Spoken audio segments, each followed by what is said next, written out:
Hello, everyone. Welcome to our webinar today. Thanks for joining us. I'm hoping that a good portion of our almost 1,000 registrations are here with us live today. I'm Lee Kellett. I am General Manager here at Light Brigade. I'll be doing a bit of setting up the webinar for us here today, and then I'll be turning it over to two of our senior instructors. So the three of us will be here for the Q&A at the end as well. Mark Kazis and Phil Shoemaker together have an awful lot of experience teaching in the fiber optic space and being in the fiber optics industry for a very long time. So let me tell you a little bit about Light Brigade before we get started. For those of you who may not know us particularly well, we know I recognize a lot of customers there, but some of you are new to us. We've been doing fiber optic training for over 30 years and have trained over 60,000 people. So we've been doing this a very long time. We do a lot of custom course development. We have specialized classes in specialty markets. We also have a heavy hands-on component in our classes.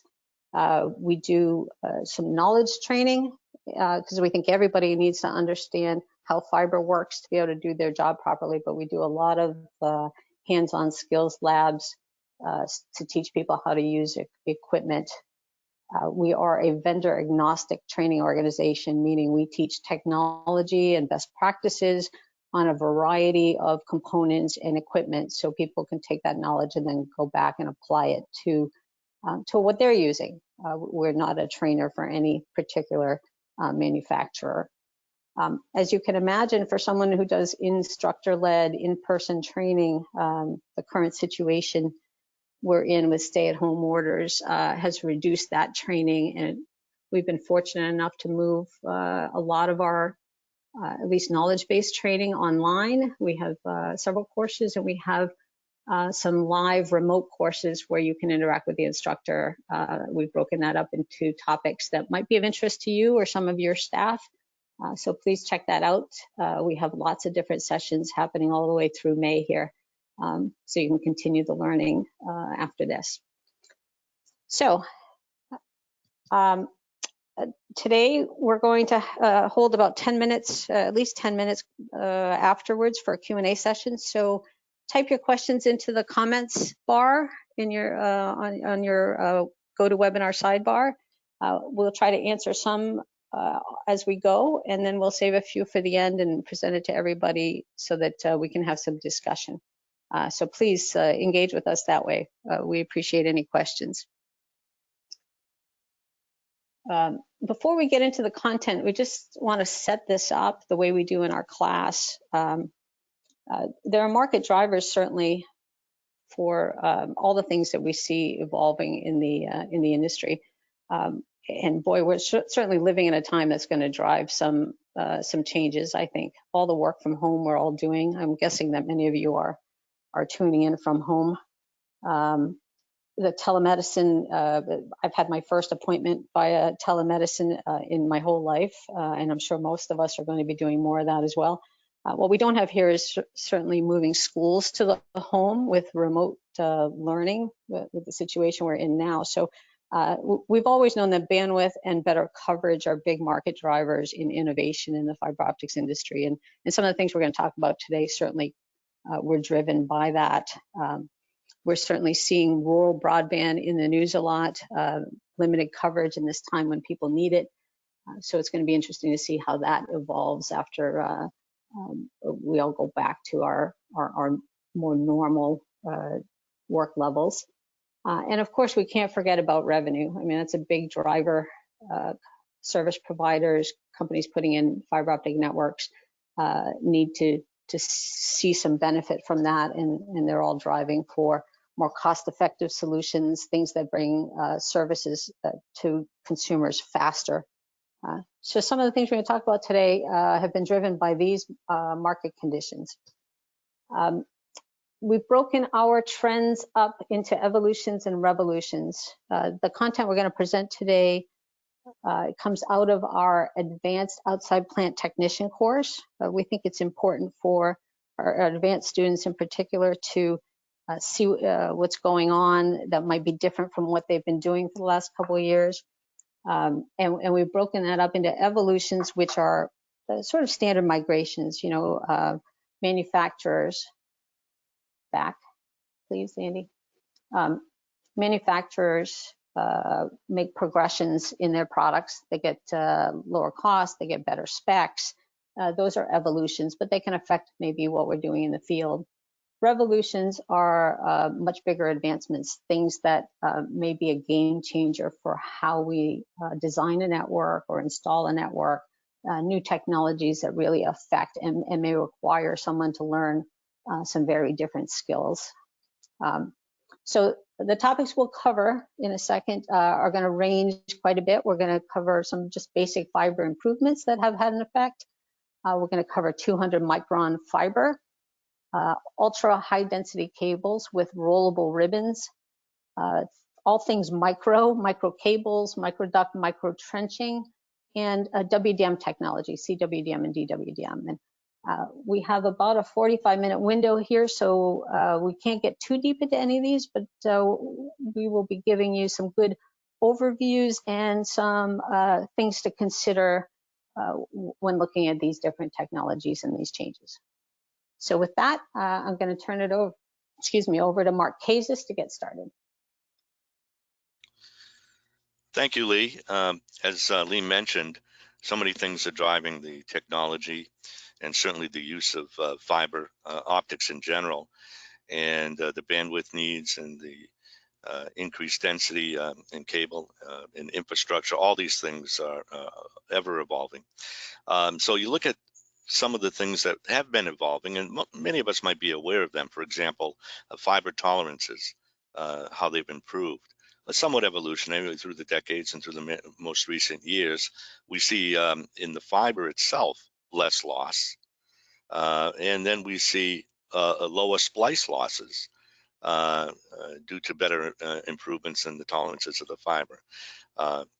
We have a better ovality in the glass, the concentricity of the glass, all these things improve and go into the better performance of the fiber optic cable that we're using today.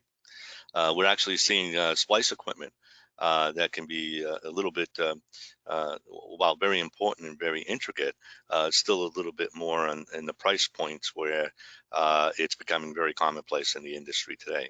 And so we have even network costs that have certainly the various elements in the network that have decreased too as well. But we might ask, what's the impact on the technician?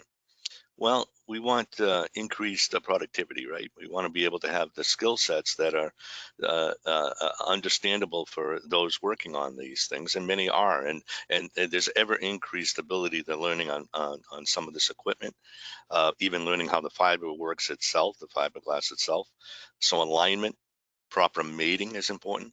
And we know we have standards, industry standards that come into play with this, because many of us want to meet the minimum requirements for intermatability and those kinds of things. So we continually have better performance expectations. This is something that's ongoing. And we can actually today see that we're having very good accuracy, splice accuracy today, especially when you look at the fusion splicing and some of the other termination techniques that that we use. We look at the next slide.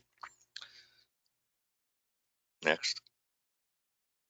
We'll see that one of those improvements has been the incorporation of 200 micron fiber coating. So recently the industry's really been more involved with that. So some manufacturers have been involved with that as well. It's somewhat evolutionary. May wonder, well, is this something really workable? I mean, does it perform the same way as traditional 250 micron coated fibers, where we've been used to that, doing that for so many decades? Well, we had to think about what's driving that a little bit. And what is doing that is because we need more compact cable designs. Space is an issue, higher density in the cables. We're looking at 1-inch diameters or even less of a footprint now with high fiber counts, high strands of fiber. We want much better efficiency in our installation. The idea is to get more fibers installed while in less period of time while maintaining good quality. And so that's something that's happened here. Now, we've been very comfortable and certainly been become very knowledgeable on handling 250 micron cable. Well, is there really a big difference in 200 micron? Well, there are some differences that we got to consider and some challenges, but a lot of it is still the same. We're going to see that the 200 micron fiber is very standard compliant. And we'll talk about that a little bit upcoming slides as well. So many of the features and elements and benefits that you see with the 250 micron coating exist in the 200 micron coating, and that's something very good that we can use that and don't have to reinvent the wheel in those areas and still be standard compliant. And we'll talk about some of those specifically. And again, some of the impacts we have to look at is the splice equipment. The preparation we use, what kind of prep tools are we going to need, the compatibility that we want to have with existing cable designs, integrating that into an existing network. Lightweight cables certainly do make it easier to use, and then we have to get used to properly routing, and bend radius still comes into play, and proper technician and proper technique for the technician to properly install and route those cables in a good manner. Next. So here's a good example of what we're talking about. You look at the 200 micron coating, you can see the outer coating is shrunk down to an outer diameter of 200 microns, where typically it was 250 microns. But you'll notice the outside diameter of the glass stays the same. It's still 125 microns. After we remove all the coating and get down to the outside diameter of the glass, the cladding, it's 125 micron fiber, just like it is in 250 micron coated fiber. But the weight, however, now is reduced.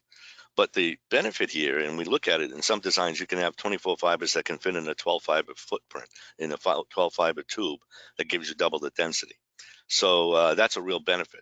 And it's about getting more into a smaller space. And with fiber, that's true in every application we do, whether it's FTTx applications, data center, high-end data centers, and so forth and so on, and general outside plant installations as well. We're looking to get more fibers, more into a smaller space. We want to be able to have that fiber run and installed, and to be able to use it and have some life to that fiber to use in future applications. Next. So we look at what we were saying earlier as far as the 200 micron fiber being compliant to fiber standards. So all the standards that apply, like the ITU, the International Telecommunication Standards that apply to 250 micron fibers, and what the coating should be, the tensile strength, and all these various things that come into play, very, very similar to 200 micron. Those fall into compliance with these standards. And so we don't really lose out on that. The fiber coating is still fiber coating. It's just smaller diameter. It still provides for color code identification. It still gives some mechanical protection. So it acts in the same way. It's just a smaller diameter, and these have been in compliance with the fiber optic standards that we use in the industry. There is an area that we have to give attention to, and that's when we're splicing 200 micron fibers excuse me, to 250 micron fibers. Now, there's generally no concerns when we're splicing splicing on a single mode side, a single fiber side rather. But what we might have some issues is when we're trying to splice with 200 micron fiber to 250 micron. So we can see that when we're doing that, well, there's some challenges that come into play with tooling, equipment, a proper alignment. And that's something that we'll address here now, and also Phil will address in a little bit more detail as time goes on. Next. All right, we want to be aware of a few things when we're doing fusion splicing, as we talked about. Excuse me. So when we look at fusion splicing from 250 micron to 200, well, it should be compatible with the existing equipment. Again, though, when we go from 250 micron ribbon to 200 micron ribbon, as we see depicted here in this picture, we could run into issues because look at the pitch differences. You see the outside diameter on the one on the left with 250 micron you have a larger diameter, so your pitch distance is going to be greater than the pitch distance on the 200 micron fibers that we see core to core here, don't we? We see the core to core pitch differences. So that makes it a challenge, right? So what do we have to do with those kinds of things? Well, as this is evolving, more and more we have to be in contact with the specific splicer manufacturer and get the proper information on how to handle that. Each manufacturer has their own technique, maybe their own solution, and even their solutions are evolving over time to help with this situation even more so. And so we want to be careful with that. And we have to ask too, what kind of fiber am I splicing? Who's the manufacturer? Those kinds of things. And then we want to talk to them, the splicing manufacturers, on the compatibility of their equipment and the tooling that they use for that, the stripping of the fiber, the installing of the fiber, the lining of the fiber, and so forth, the cleaving of the fiber. All those things we want to make sure are done in a compatible way. And it's doable. It's just that we need to have that little added information and knowledge to be able to make the right decisions.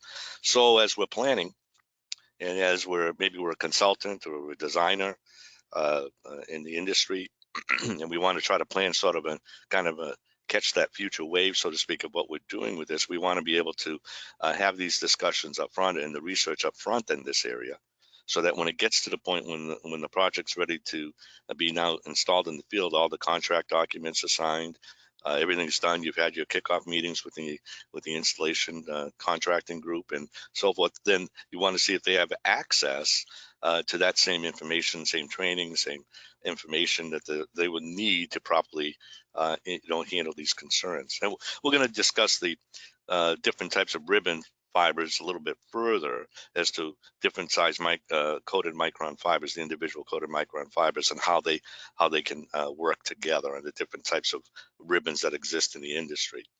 Next.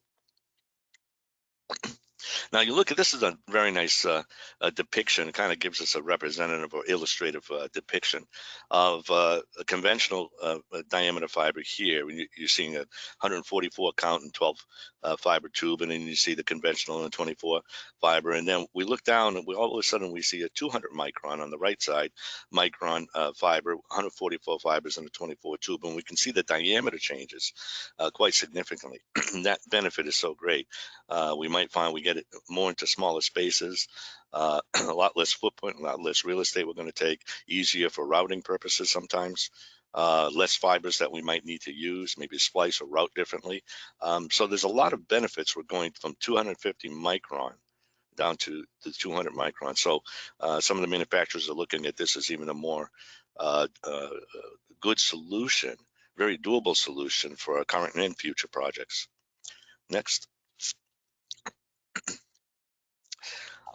So now we're going to talk a little bit more. As we talked about, sometimes you have the challenges with the splicing and the pitch and those kinds of things. But let's look at different types of fiber ribbons. We have what we call the high density or collapsible ribbon fiber. The industry kind of settles on that term. Each manufacturer will have their own name for it, but that's what they're designing it to meet the industry need of collapsible ribbon technology. So this is a very new architecture, smaller diameters, much longer lengths on the reels, which saves you a lot of waste that you wouldn't normally have because of those longer lengths. Less waste on the tails and so forth, for example. So it's really an excellent benefit. You will use now smaller infrastructure, smaller closures. You might have a more complex network in the designs. Now your splicing plans will certainly have to be looked at and designed up front and really considered, right? But generally speaking, we can say that it's going to be a faster installation.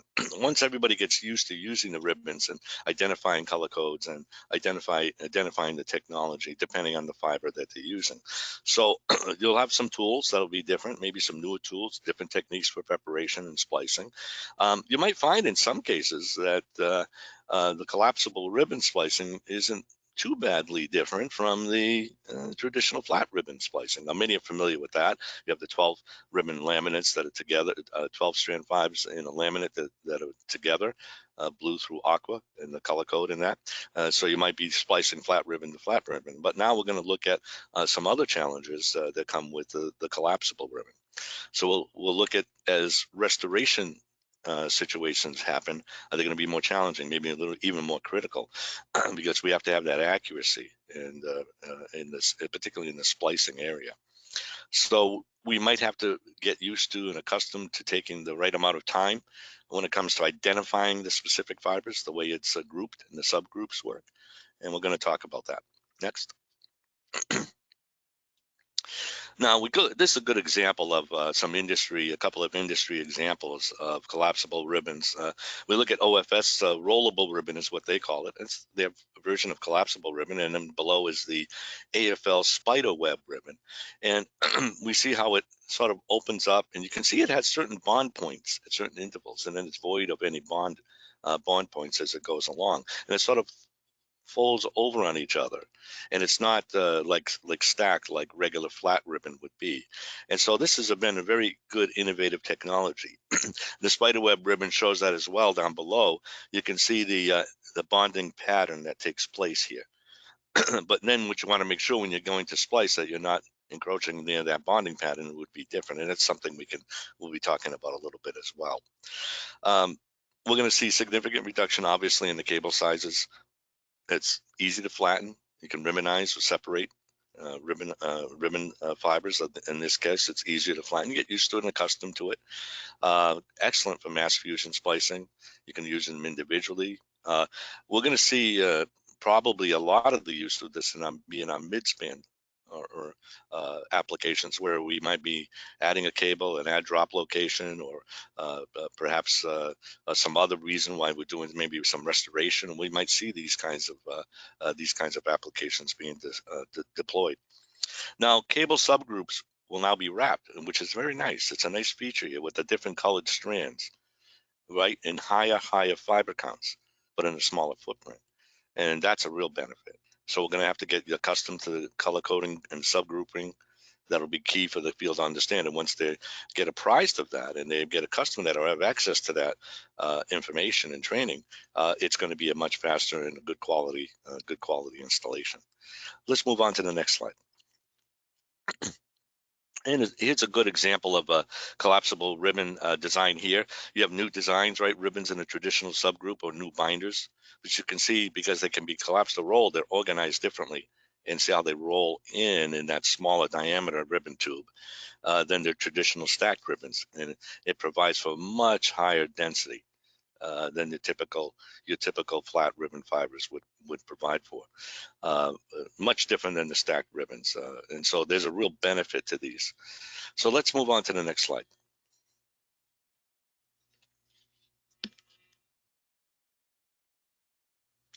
So now we're looking at how we have different binder wraps and subgroupings here. We can see that they're identified by a binder wrap. You notice the fiber counts, so obviously 144 has been very common, but it's gone up to 3456. We thought that was really something that was new and revolutionized, and yes, it was. But even today, some manufacturers are even involved in a double of that amount, like 6912, I believe we have the number. If you multiply that by 2, imagine 6912 fiber counts in just over a 1-inch diameter. That's where we're at today in the industry. So some manufacturers are migrating to that and a solution looking to that as well. Look at down below, you see the diameter of that cable in the nice circle diameter, and look at the number of fibers together. There's certainly no social distancing going on there, is there? They're tightly compacted together, tightly put together in that cable design. So you have a much smaller diameter and a much lower cable weight. You have different armored versions available and dielectric versions. So when you think about what you have to do with standard fiber optic cable that are armored, you have to meet the bonding and grounding and bonding requirements per the code. There's no difference here in this particular case. The same things apply. You'd still have to do that, meet whatever bonding and grounding bonding technique that's used for that particular cable. And then, of course, you have water block or dry core, and that's certainly something that we see in regular traditional ribbons and fibers, and we're going to see that too here in the collapsible ribbons. So that's there's a lot of features that are still the same. It's just that we're increasing upon the density, upon the length of the fiber, the amount of reducing the amount of waste and the ability to now go with many more fibers in the field. So mass fusion splicing efficiency is a big issue here too as well. And so as we get into the splicing section coming up that Phil will address, he'll address that a little bit further in detail on how we can properly have the right lay, what manufacturers are doing with different techniques, even with pitch differences and that sort of thing. So we can see a significant cost savings over the life of the plant certainly can be had. And we look on the right, we see the wraps that are taking place, color-coded wraps, very high fiber counts and staggered, and that's becoming more and more commonplace. Next. Now this is a nice little chart. Actually, Phil and I were talking, and he calls this the Morse code of fiber optics. It kind of looks that way, a little dot, dot, dot, and whatever Morse code language would be. But what it's helping us to appreciate here is that you have subunit colors, you have binders or striped colors, banded tubes, and all these things. So the color coding will be based on maybe the spiral or the helical group binder or subgroup, the stripe ring ribbon marking, and then of course fiber color within the ribbons you'll identify as well. And if you look at over to the left side, you'll see a chart that talks about 144 fiber count that has no binder unit. But then you start going below 288 fiber all the way up to 3456, and you have different binder units, different color codes for that. Then you look at the right column, it talks about ring markings, and that'd be another way to look at that with the fibers that you're talking about there.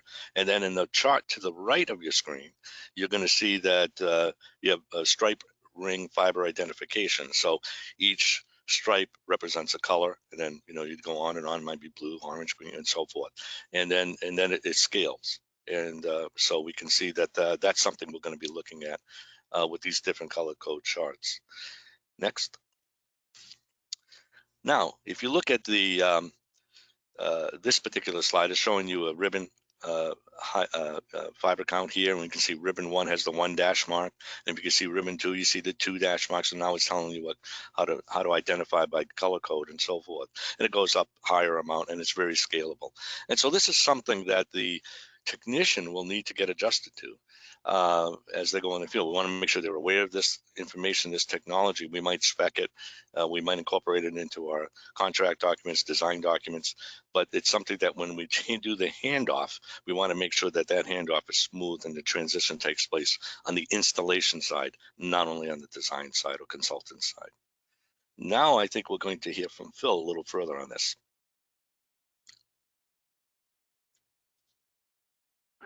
Hey, great. Thanks, Mark. Mark, those some great points there, and we're just going to expand on that topic just a little bit further. So welcome, everybody. Again, my name is Phil Shoemaker, and if you wanted to see more about my bio, it's at the beginning of the presentation we talked about here when Lee made our introductions here. All right, so some other benefits we can get in some the newer trends, and obviously we're talking about the smaller fiber, which then leads to smaller cable. It leads directly into what you can plan into your network and design. Now, an interesting fact, we kind of have to encompass all fiber cable here for just a little bit. The length of a cable is not dictated by the glass manufacturer or by the cable manufacturer. It's dictated usually by the size of the reel. So we have a great example here of this truck in a downtown area here with a reel of cable. And so it's a typical 6-foot reel, and you'll find obviously, and this makes common sense, but a lot of times once it's in front of us, we're like, oh yeah, that's really cool. Is how big the diameter of the cable is will dictate how much you can put on a particular reel. Now there's a center spindle there that we can't see, and that will also affect some of it. But if anybody's ever seen glass manufactured in the draw process, you can get 100 kilometers or more in one draw of a fiber.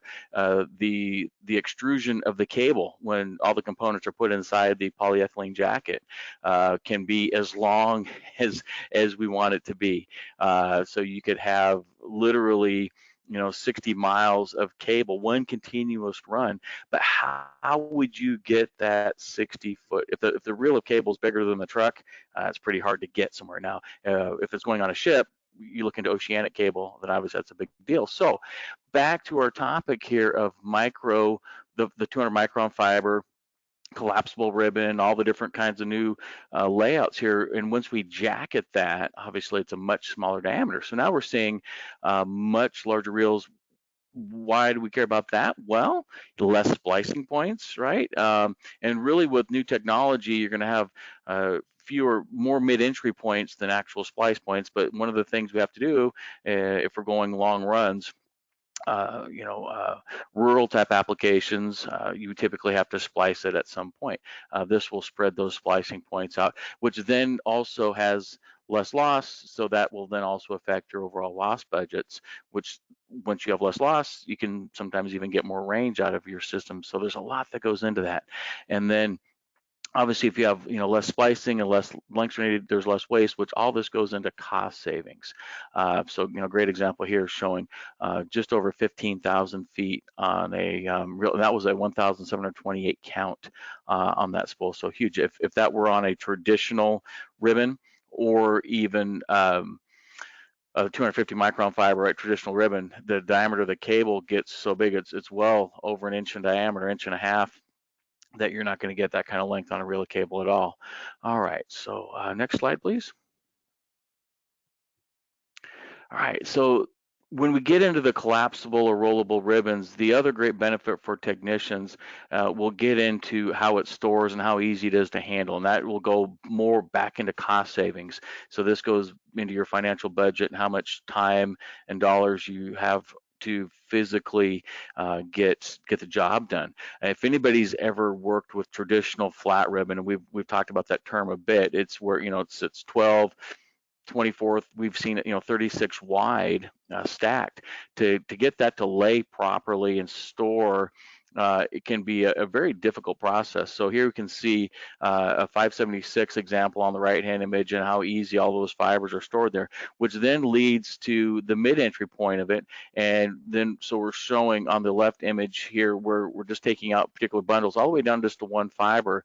So for an express mid-entry, a mid-entry or a ring cut, whatever term your company or you use for that part where we're tapping into the cable, that process is a lot easier to do. Again, compared to other methods, and again, we're comparing traditional ribbon to the collapsible ribbon method. If you're using single strand, then obviously the mid-entries, it's much easier even beyond what we're seeing here.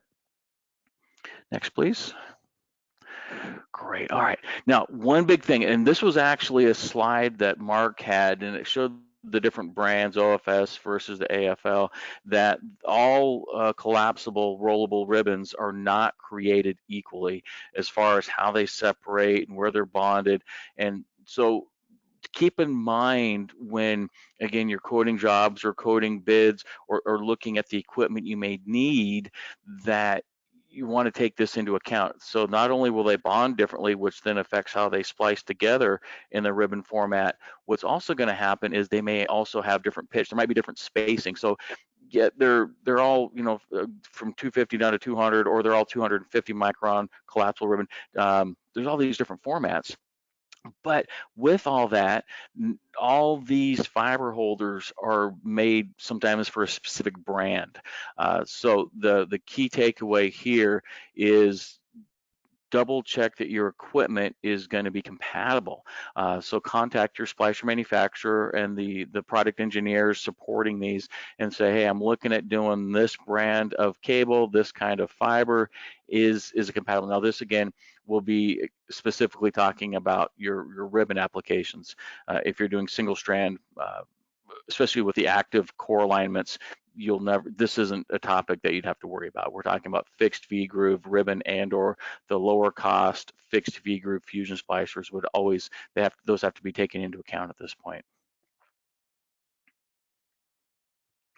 Okay, so lots of benefits, and we've been really talking most of the session about these benefits.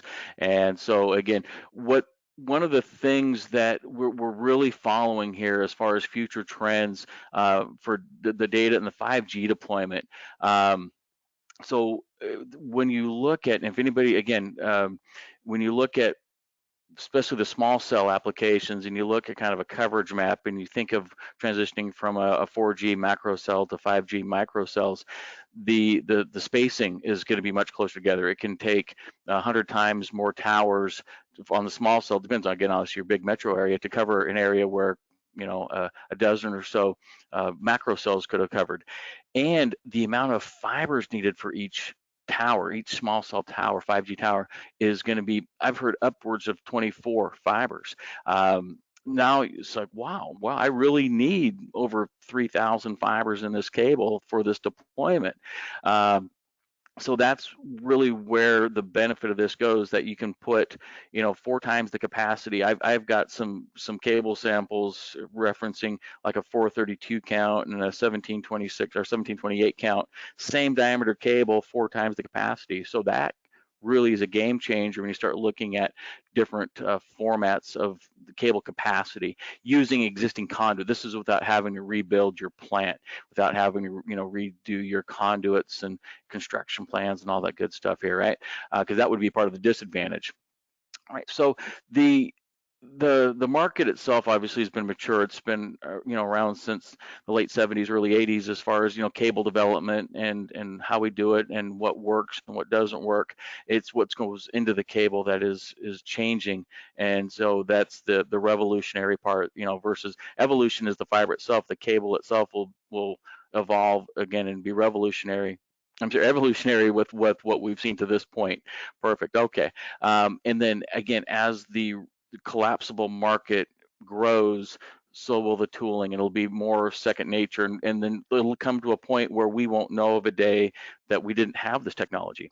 It won't be anything new anymore. It'll just be our everyday job. So as I made mention here earlier, as far as planning some of this stuff, do you need new interduct enclosures? If you're going to these massive counts, you can probably just use the same ductworks you've had before, whatever method that happened to be. If you're getting down into the micro cables, like I'm gonna have some slides coming up here, then you may be able to utilize current duct banks with smaller subduct and utilizing the micro cable, and then you're going to be in great shape at this point for expanding your plant. And then again, making sure as far as your contractors, whether it's in-house or you're hiring splicers, make sure that everything's compatible if you plan on going to some of this new technology. So make sure that is all taken care of in the planning and development of your plant. Next slide, please. Perfect. All right, so this was something I just made reference to, the microduct and micro cable. So this is an evolution, and it could be single strand, you know, it could be some of the 200 micron, could be ribbon based, but this is where, again, the capacity of your cable can increase dramatically. And so obviously we're going to have a slide coming up that's going to show the advantage of the micro duct, but it's the same. Virtually the fibers inside haven't changed, other than maybe the coating size has changed. What makes part of the smaller capacity is, you know, thinner wall jackets. So with that, we have the smaller and lighter cables. Obviously, it's easier to install. You get less friction in the conduit. It's easier to push or blow through. If you want to pull it through, if you are into pulling the cable, you have to take into account sometimes these smaller cables aren't as strong as traditional loose tube cable, outside plant cable in this case. But really the big benefit here is it uses less of your duct bank in your conduit space, which then increases capacity, right? So back to the thin wall jacket. So the impact of on the technician. So there's a lot of things here as far as prepping the cable. A lot of this, I've seen some traditional stranded loose tube buffer, right? So loose tube buffer, stranded, and the jacket of the micro cable is so small you see the physical twist of the buffer tubes underneath the jacket. So it's just a thin layer of polyethylene on top of that versus the, you know, traditional, you know, 1/16 of an inch or thicker sometimes jackets. So you really have to be careful in preparing this, that you're not going to cut into the buffer tubes and the fibers. So that gets into, you know, retraining your technicians to handle it with even more care than they would have previously done. Again, new types of tooling may need to be researched, and again, a lot of these are blown or pushed in versus pulled in. So you may look into some of the blowing machines out there. And now again, for the machines they use for the micro cable compared to traditional air blown fiber, the machines are compacted. They're maybe a quarter the size, and I've seen some really great videos out there. What's really nice that everybody has these high definition cameras they walk around with every day, and they record themselves at work, good and bad. But if you just did a quick search, online search, for blown fiber or microfiber air blown installations, you'll come up with a whole database of really great examples of what I'm just talking about here. All right, so next slide, please.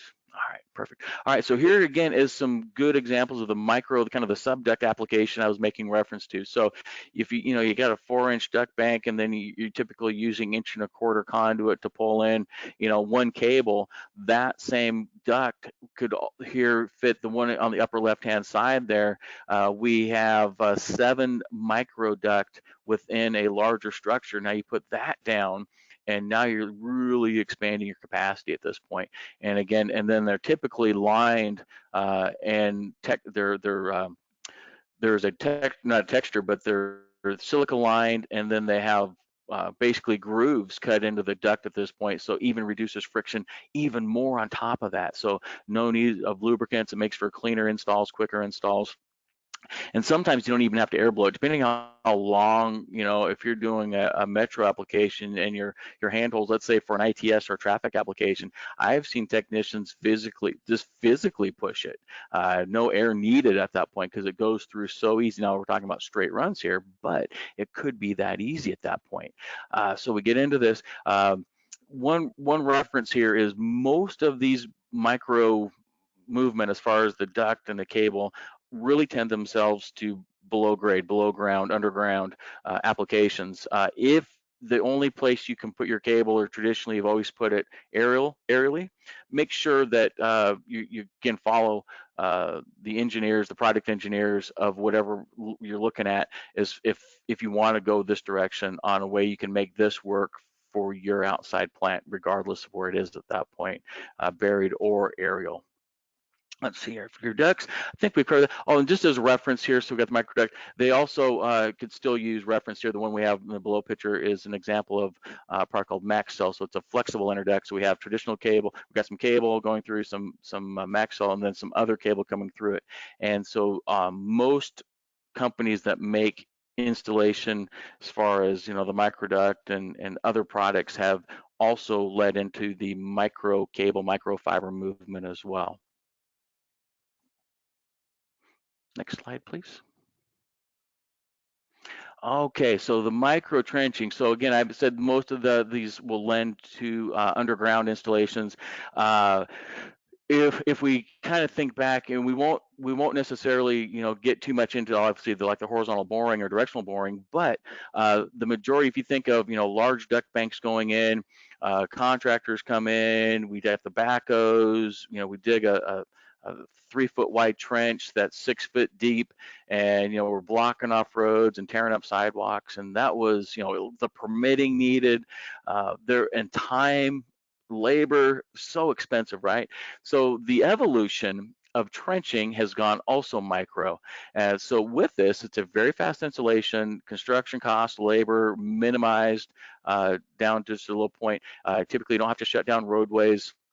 And again, less disruption at customer locations. One complaint I've heard as far as disruption is these micro trenchers can be kind of loud. They're like a big concrete saw, essentially. So it can be a little bit noisy for a small amount of time, then you're done, right? And so obviously you would want to look at some new equipment, and the materials needed to recover. That has evolved quite nicely over the years as well, which then opens yourself up into markets that you'd never have before. So this is a great shot, kind of ground level shot of a micro trench and the machine off there in the background. very narrow trench, so you're not going to shut down traffic. Cars can still drive over that if you needed. Usually no more than 2 foot deep. You definitely still want to call for your locates. That's law, right? Especially in the North American market.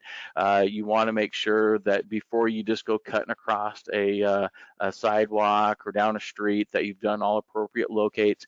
And if you need permits, right, you still don't want to forget the permits. You're still doing a physical install, so get the proper permits, but it'll be less impactful on the environment than traditional trenching.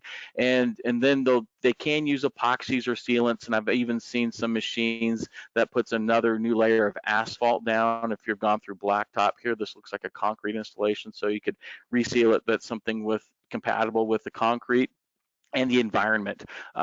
You wouldn't want that to fail. If the sealant failed, obviously your cable's exposed, and then it can pop out, and then you've lost service for that particular neighborhood or wherever that cable was going at that point.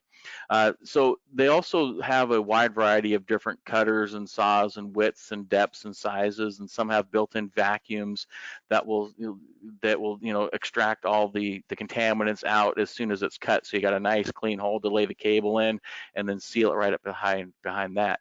So you just want to make sure that it all works together. So again, back to due diligence and researching the type of cable and conduit and machines you want to be using to make it a seamless installation throughout all this application to this point. All right, next slide, please. All right, now the next evolution is we got two checks here, right? We got evolutionary and revolutionary check for this particular topic. So back to my comment on how many fibers it could take to feed one 5G cell site. Then you have 1,000 sites around a big metropolitan area. And that's a lot of fibers. So let's say you didn't want to install 10,000 fibers to feed your network. And that would be, getting in traditional point-to-point or even point-to-multipoint.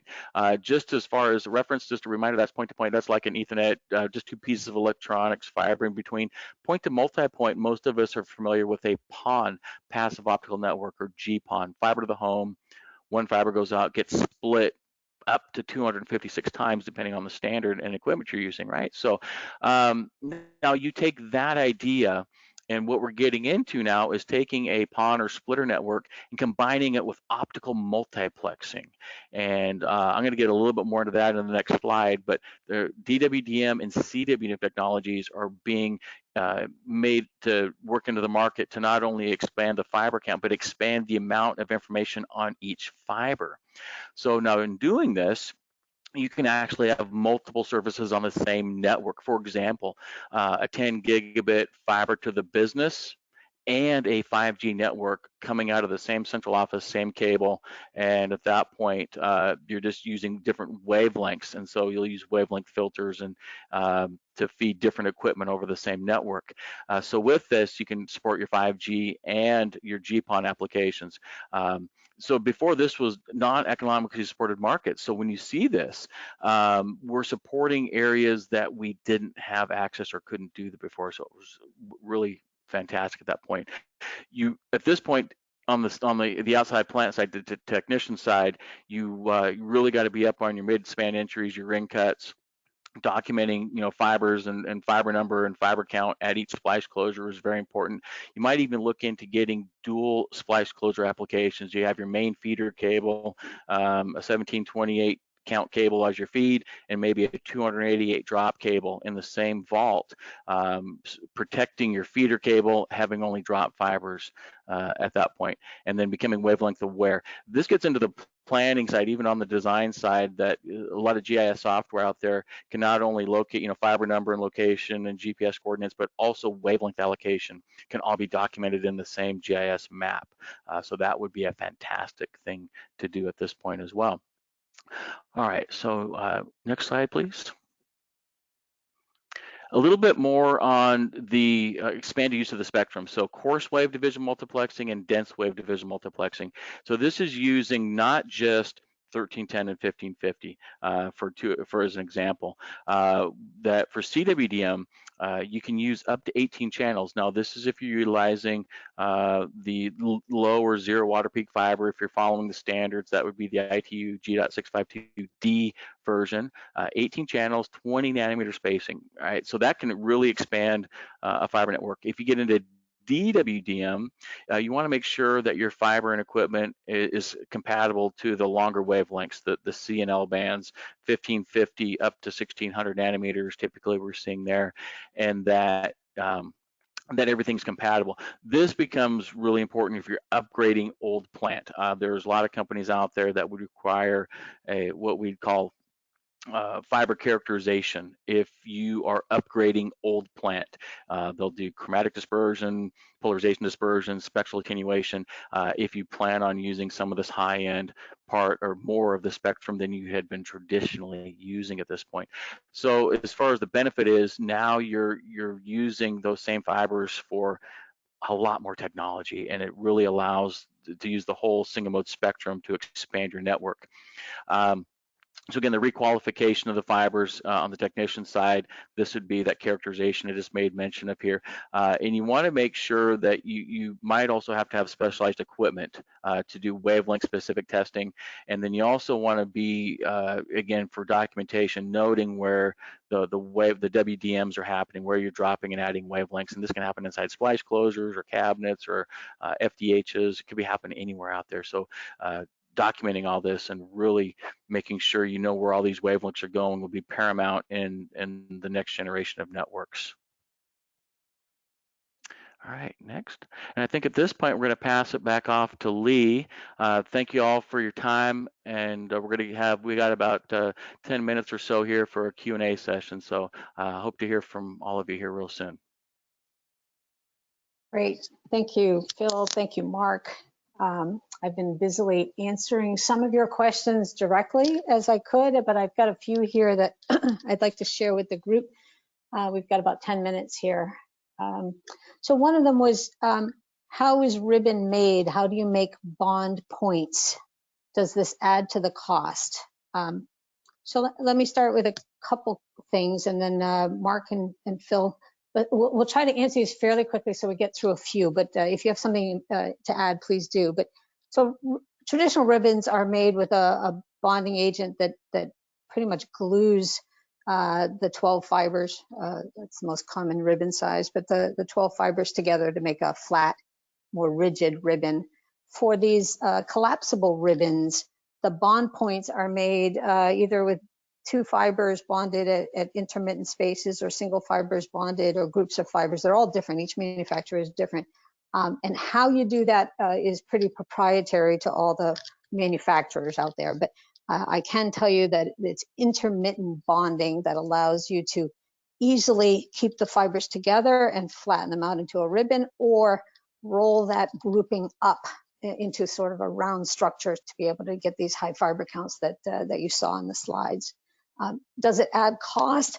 I believe in general, and there are probably some manufacturers out there, so I hate to speak for you, but I think in general they are a little bit more expensive, but they do constitute a huge time savings. So I would think that most of the guys who are making collapsible ribbons will tell you that the overall cost is lower when you're able to bring in these much higher fiber count cables and do mass fusion splicing on a big scale like that it's cost effective. So Phil or Mark, I don't know if you have anything else to add. We have several other questions too. No, nothing from my end. If we want to go ahead and grab, I think you hit all the key points there, Lee. Thank you. Okay, great. So another question, do we think the standard will become 200 micron and we'll get away from 250 micron in at least for standard loose tube applications as we move forward? I don't know, Mark or Phil, if you have any thoughts on that. Well, it's hard to break old habits, so it it could be a trend in certain markets. I could see maybe 5G market maybe migrating that. In fact, I just saw an article here today that some manufacturers are even getting smaller, like what was 180 or 185 micron coatings. Right. It could be a brief introduction into it, but I can still see the long haul carriers and whatnot still sticking to traditional 250 microns. So I think we're going to see both, at least in our I don't know, next 10, 15 year projections that we can kind of look at. Yeah, so I actually I don't disagree, but I do think that we'll see more of it. Right. I think this density, I think where it will be slower in adoption is really maybe harsher environments where it is hard to break away from what seems like added protection, whether it is or not. I mean, these fibers meet the same specs as the 250, and 250 is Sure. really 245 micron typically, right? So yeah, I don't think we can predict, but I don't think 250 micron is going away anytime soon. Right. Yeah, not in our lifetime. Yeah, exactly. I did have a question that I am not as familiar with. So there was a question, do you see any microduct being used in the aerial applications, whether lashed or something in that application? I've seen and talked to contractors that have used aerial duct in not everyday use, but in certain areas where permitting was an issue as far as getting cable across a roadway or something like that, that they've lashed a conduit, an aerial duct that allowed them to do multiple cables at once versus individual installs, and permitting was easy that way. It's not a common practice by any means, but it is available. Even our like our image there of some max cell, there is examples even of aerial max cell products available. So the flexible duct and rigid duct are available to be lashed, or with a built-in figure 8 built into the product, or built-in messenger wire. Not common, but it is out there. Right, and just so I don't forget before too many people start dropping off, we will take any questions that were not answered here or privately. We will get back to you. We do track who asked which question, so we'll try to get all the questions answered in the next day or so we don't leave you hanging. Because it seems like we have a flurry of them since the end of the session here, so we'll do our best to get back to all of you on that. So one of the questions here is, what is the quickest way to test ribbon fibers? Boy,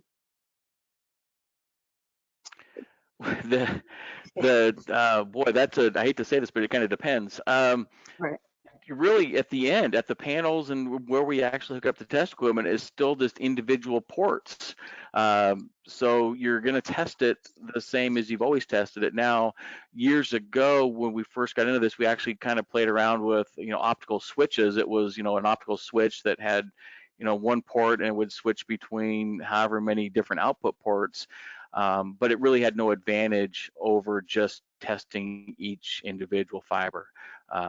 And I haven't seen, there are switchable test equipment that's out there, but I've seen them more for the inside plant and data center applications, the MPO market versus any outside plant. So maybe Mark has more to add on. Well, that's what I was going to say. Testing. That's what I was going to say, Phil. I think more on the MPO side of the market, you might see it. Some of the test manufacturers are pretty adept at doing that on that end of it. I think that's more common than what we see in the other applications. Sure. Yeah. Yeah, and if you're an outside plant and you're doing a cable check, or something where you're doing bare fiber testing, I mean, a ribbon is easy to take apart, whether it's a traditional ribbon or a collapsible ribbon. I mean, the collapsibles are much easier. You just literally pull the yeah, use the toothbrush trick, right? Right? You just separate them on, you're ready to go. Right, exactly. But once they're connectorized, you're either breaking those out into single fiber connectors anyway, or you're putting them in a multi-fiber MPO connector, in which case you either branch out with a Hydra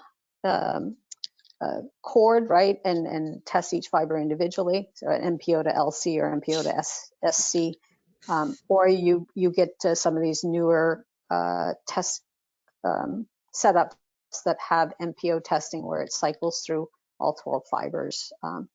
But those are very specialized. And as Phil and Mark said, definitely inside plant focused.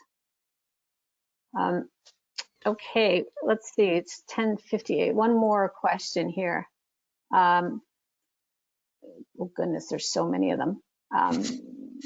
Do I need new equipment to splice 200 micron fibers, or can I use my old equipment? I know we talked about this a little bit, but Yeah. can you guys speak to that again for the splice filters?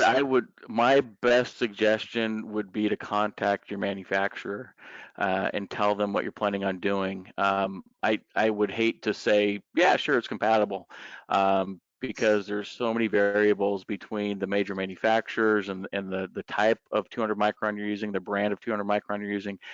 So please contact your product manufacturer to answer that question precisely. Yeah, I think the same thing. You know, it might be compatible, but you really do have to double check with the manufacturer. Yeah. Yeah, but I wouldn't shy away from it. You know, every month we're making progress on all these new technologies being intermatable. So there are definitely solutions out there. Sure. So don't, Yeah, if it works for you, if it's a good technology for you, don't avoid it because there might be a couple of bumps to get over. Right. Yeah, old is a relative term. You know, for me, old is only 20 years ago. Right. So, you know, old for some people might be 5 years ago. So it depends on, you know, how old the splicer is on whether it's going to be compatible or not, really. Right. Yeah, but contact your splicer manufacturer and they can definitely help you. Sure, absolutely. All right, so we are at 11 o'clock. We're so glad you joined us today. Again, we will go back and answer these questions. For those of you asking, we are going to put up this webinar, the recording of this webinar for viewing. We'll send a link around. We are not providing a copy of the slide. So we appreciate everybody coming, and thanks so much.